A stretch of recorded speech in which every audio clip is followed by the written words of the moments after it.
Hello বন্ধুরা, এই তো আমি এসে গেছি রান্না নিয়ে। দেখুন আজকে আমি রাতের ভাতটা শুকনো ঝরঝরে আছে। তো কড়াইয়ে অন্য জিনিস ভেজেছি, তেল ছিল, কড়াইটাও পুড়ে গেছে। তো কড়াইটা গরম হয়ে গেছে, তাই জিরে দিয়ে দিলাম। আর এইগুলো পেঁয়াজগুলো হচ্ছে পেঁয়াজ শাকগুলো পাওয়া যায় না, সেই শাকের পেঁয়াজগুলো, গোড়ার পেঁয়াজগুলো দিয়ে দিলাম কড়াইয়ে। আর দিয়ে দিলাম লঙ্কা। এটা ভালো করে ভেজে নিই। তো তার মধ্যে এবার দিয়ে দিচ্ছি যেটা নুন আর হলুদ, সামান্য নুন হলুদ দিয়ে দিলাম। এইভাবে পেঁয়াজটা ভেজে নিচ্ছি।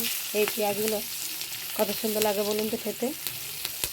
এই পেঁয়াজগুলো দিয়ে আর লঙ্কা দিয়ে ভাত ভাজবেন। কেউ গাজর দেয়, আমি গাজর আমি দিই নাই, নর্মালি ভাজি। তো এটা ভাতটা দিয়ে দিলাম, এইভাবে ভেজে নিলাম।